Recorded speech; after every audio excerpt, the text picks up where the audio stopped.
ఉమ్మడి నల్గొండ జిల్లా వ్యాప్తంగా ఇప్పటికే వరి పత్తి వేసుకున్న రైతులు పెద్ద ఎత్తున యూరియా అందకపోవడంతో ఆందోళన వ్యక్తం చేస్తున్నారు. దీనికి సంబంధించి ఉమ్మడి నల్గొండ జిల్లా వ్యవసాయ అధికారులు నిమ్మక నీరెత్తినట్టుగా వ్యవహరిస్తున్నారని పెద్ద ఎత్తున రైతులు ఆందోళన వ్యక్తం చేస్తున్నారు. గతంలో ఎన్నడూ ఈ విధంగా యూరియా కొరత ఏర్పడలేదన్నారు. ఎరువుల షాపుల దగ్గర సహకార సంఘాల వద్ద రాత్రింబవళ్లు నిలబడి నిద్రాహారాలు మాని యూరియా కోసం ఇబ్బంది పడుతున్నామని అన్నదాతలు వాపోతున్నారు. వానాకాలం ఎక్కువగా దిగుబడి వస్తుందని తెలిసిన కూడా వ్యవసాయ అధికారులు నిమ్మకు నీరెత్తినట్టుగా వ్యవహరించడం రైతులకు శాపంగా మారిందని ఆవేదన వ్యక్తం చేస్తున్నారు.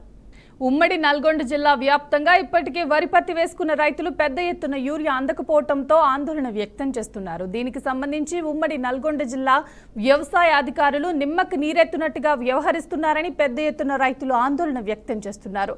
ఇక ఇదే అంశానికి సంబంధించి పూర్తి సమాచారాన్ని మా ప్రతినిధి శ్రీనివాస్ అందిస్తారు.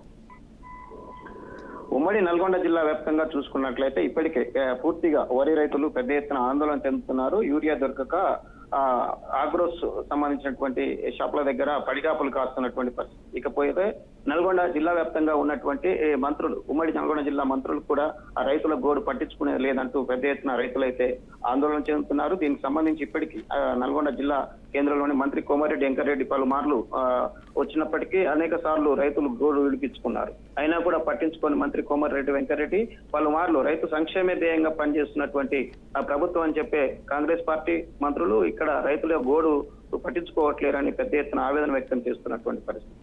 ఇకపోతే తెలంగాణ వ్యాప్తంగా కాకుండా ఉమ్మడి నల్గొండ జిల్లా సూర్యాపేట, నల్గొండ, మిర్యాలగూడ తదితర ప్రాంతాలలో ఇప్పటికీ యూరియా కొరతతోటి రైతులు ఇబ్బంది పడుతున్నారు. ఇకనైనా మంత్రులు, అధికారులు స్పందించి త్వరితగతన అంటే రైతులకు కావాల్సినటువంటి సకాలంలో యూరియాను అందుబాటులోకి తేవాలంటూ రైతులు పెద్ద ఎత్తున ఆందోళన చెందుతున్నటువంటి పరిస్థితి. పూర్తి స్థాయిలో ఉన్నటువంటి అనేక విషయాలన్నింటినీ పరిగణలోకి తీసుకొని ఎవరైతే అగ్రికల్చర్ ఆఫీసర్స్ ఉంటారో వారందరూ పూర్తిగా రైతులకు కావాల్సినటువంటి ఎరువులను సప్లై చేయాలంటూ కూడా రైతులు పెద్ద ఎత్తున షాపుల వద్ద ఆందోళన చేస్తున్నటువంటి పరిస్థితి. జిల్లా మంత్రులు అందుబాటులో ఉన్నాక కూడా రైతులకు కావాల్సినటువంటి యూరియా సప్లై చేయకపోవడం దౌర్భాగ్యంగా ఉందంటూ రైతులు ఆవేదన వ్యక్తం చేస్తున్నటువంటి పరిస్థితి. ఇదే పరిస్థితి కొనసాగుతున్నట్లయితే రానున్న రోజుల్లో కూడా వ్యవసాయానికి గండు పరిస్థితి వస్తుందంటూ కూడా రైతులు పెద్ద ఎత్తున ఆవేదన వ్యక్తం చేస్తున్నారు. ఇది పరిస్థితి ఇలా ఉంటే పూర్తిగా నల్గొండ ఉమ్మడి జిల్లాలో ఉన్నటువంటి ఇద్దరు మంత్రులు కూడా వాళ్లకు ప్రజల యొక్క రైతాంగ సమస్యల యొక్క విషయాలపై పరిజ్ఞానం లేకుండా పర్యటించడం సరైన విధానం కాదంటూ కూడా రైతులు నిరసనలు కూడా వ్యక్తం చేస్తున్నటువంటి పరిస్థితి. అనేక విధాలుగా ఇబ్బంది పడుతున్నటువంటి రైతులకు ఓడు పట్టించుకోవడం లేదని ఆవేదన చేస్తున్నారు. ఈ యూరియా కొరత అసలు ఎందుకు ఏర్పడింది? ఎప్పుడూ లేని విధంగా యూరియా ప్రతి సంవత్సరం వానాకాలం సంబంధించినటువంటి పంటలు ఎన్ని హెక్టార్లలో వేస్తారనేది ఒక రిపోర్ట్ ఖచ్చితంగా agriculture officers every year report చేస్తారు. కానీ ఇదే అగ్రికల్చర్ ఆఫీసర్స్ ఎవ్రీ ఇయర్ చేసే రిపోర్ట్ చేసిన విధంగా ఈసారి కూడా చేశారు అనేది వారు చెప్పుకుంటున్నారు. రాష్ట్ర వ్యాప్తంగా కాకుండా నల్గొండ జిల్లాలోని కొంత కొరత అయితే ఏర్పడ్డటువంటి పరిస్థితి.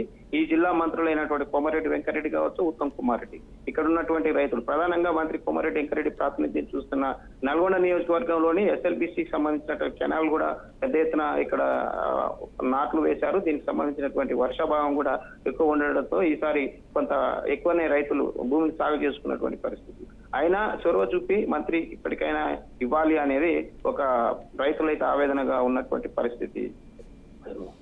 శ్రీనివాస్, రేవంత్ రెడ్డి ఎటువంటి యూరియా కొరత లేదు మా రాష్ట్రంలో, క్యూ లైన్ల వల్ల అలా అనిపిస్తూ ఉంది అని అంటున్నారు. ఇది ఎంతవరకు సమంజసం అనుకోవచ్చు? ఖచ్చితంగా రైతులు ఇబ్బంది పడుతున్నారు. ఏదైతే ఫర్టిలైజర్ షాప్స్ వద్ద మనం బీఆర్కే న్యూస్ విజువల్స్ లో కూడా చూసుకోవచ్చు. రేయం బగులు అంటే నైట్ పడిగాపులు కాసి ఎప్పుడు వస్తుందో యూరియా, మాకు రావాల్సినటువంటి మా పొలాలకు వేసుకోవాల్సిన యూరియా ఎప్పుడు ఇస్తారంటూ మహిళలు కూడా పెద్ద ఎత్తున రాత్రింబవులు అక్కడ ఫర్టిలైజర్ షాప్ల దగ్గర బారులు తీసి యూరియా కొరకైతే ఇబ్బంది పడుతున్నటువంటి పరిస్థితి. ఎవరైతే రాష్ట్ర వ్యాప్తంగా ఇలాంటి యూరియా కొరత లేదని అంటున్నారో కానీ రైతులు మాత్రము యూరియా కొరత ఎట్లా లేదో చూపించాలని కూడా ఆవేదన వ్యక్తం చేస్తున్నారు. వారు యూరియా కొరత లేకుంటే ఖచ్చితంగా ఫర్టిలైజర్ షాప్లకు వచ్చి పడిగాపులు కావాల్సిన అవసరము రైతులకు ఏమి లేదు.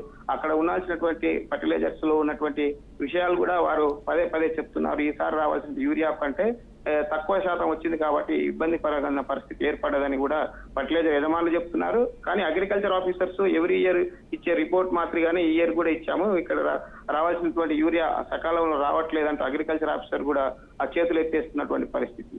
ఇక అగ్రికల్చర్ ఆఫీసర్ చెప్పే విధానానికి కానీ ఫర్టిలైజర్ చెప్పే విధానానికి ఎలాంటి పొంతన లేకపోవడంతో బ్లాకుల్లో యుద్ధేచ్ఛగా అయితే యూరియా అమ్ముడుపోతుంది అనేది కూడా రైతులు పదే పదే చెప్తున్నటువంటి పరిస్థితి. Thank you Srinivas. ఏం సరే ఇది ఏం చేయాలి మరి ఏమి మా పరిస్థితి ఎలాగా? ఆ రవీంద్ర రెడ్డి ఎటు పోయిండు, ఎమ్మెల్యే ఎటు పోయిండు, జానారెడ్డి కొడుకు వచ్చి ఇల్లుకి వచ్చి తాత నాయనమ్మ ఓటేయరి అన్నాడు. ఇవాళ దాకా మాకు గతి లేదు, నీళ్ళు లేవు. 3 రోజులు పొద్దున ఇచ్చేవాళ్ళు లేరు, ఒక నీళ్ళ బాటిల్ కూడా ఇచ్చేవాళ్ళు లేరు. ఏదో ఒక అబ్బాయి ఇచ్చిపోయారు ధర్మంగా. అంతే ఈ 3-4 రోజుల నుంచి రేత్రి పగులు ఇంత సెరా 4 రోజుల నుంచి ఇచ్చేవాడే లేడు, ఏమి లేవు,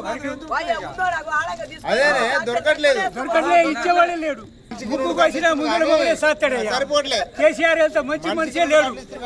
మనిషి చచ్చిపోతే 5,000 ఆడిపిల్ల పత్రం ఇచ్చిండు. కాంగ్రెస్ ప్రభుత్వంలో ఏం లేదు అసలు. ఆయనకి ఓటేసిన వారు ఇంతవరకు కనిపించలేదయ్యా. జానారెడ్డి కొడుకు ఎంపీ అయ్యిండు. యూరియా కోసం చాలా అవస్థలు పడుతున్నాం. పొలం దశలో మనం యూరియా చల్లాలి, కానీ యూరియా కోసం 4-5 రోజుల నుంచి రోజు లైన్లో ఉండడం, పోవడం, రావడం, కానీ యూరియా దొరకలేదు.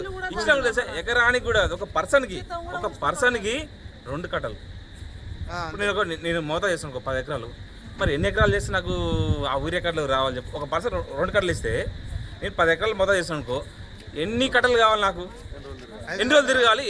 నాకు ఇక 2 కట్టలు ఇస్తే మనకి ఎట్లా నువ్వే చెప్పాలి. అసలు రైతు ఏం వ్యవసాయం చేయాలి? చెప్పు. ప్రభుత్వం అనేది ప్రభుత్వం ఇప్పుడు ప్రజలు ఓట్లు వేస్తేనే ప్రజాస్వామ్యం బతుకుతా అంటారు. ప్రజలు ఓట్లు వేస్తేనే నాయకులు రాజకీయ నాయకులు అవుతారు. మేము ఓట్లు వేసి ప్రజలు గెలిపించుకుంటే కనీసం ఒక యూరియా ఉచిత పథకాలు మాకు వద్దు. ఉచిత పథకాలు మేము అడగలేదు. మాకు కావాల్సిన రైతు రాజు అని చెప్పి రైతు రాజు అని మీరే ప్రతి మీడియాలో మీరే మాట్లాడతారు. రాజకీయ నాయకులు రైతే రాజు అని చెప్తారు. మరి రైతుకి మరి చేసే కష్టాలు యూరియా కోసం చాలా అవస్థలు పడుతున్నాం. పొలం దశలో మనం యూరియా చల్లాలి, కానీ యూరియా కోసం 4-5 రోజుల నుంచి రోజు లైన్లో ఉండడం, పోవడం, రావడం, కానీ యూరియా దొరకలేదు. ఎకరానికి కూడా ఒక పర్సన్కి 2 కట్టలు. ఇప్పుడు నేను మోతా చేస్తాను ఒక 10 ఎకరాలు. మరి ఎన్ని ఎకరాలు చేస్తే నాకు ఆ యూరియా కట్టలు రావాలి చెప్పు. ఒక పర్సన్ 2 కట్టలు ఇస్తే నేను 10 ఎకరాలు మోతా చేస్తాను అనుకో, ఎన్ని కట్టలు కావాలి నాకు? ఎన్ని రోజులు తిరగాలి? నాకు ఇక 2 కట్టలు ఇస్తే మనకి ఎట్లా నువ్వే చెప్పాలి. అసలు రైతు ఏం వ్యవసాయం చేయాలి? చెప్పు. ప్రభుత్వం అనేది ప్రభుత్వం ఇప్పుడు ప్రజలు ఓట్లు వేస్తేనే ప్రజాస్వామ్యం బతుకుతా అంటారు. ప్రజలు ఓట్లు వేస్తేనే నాయకులు రాజకీయ నాయకులు అవుతారు. మేము ఓట్లు వేసి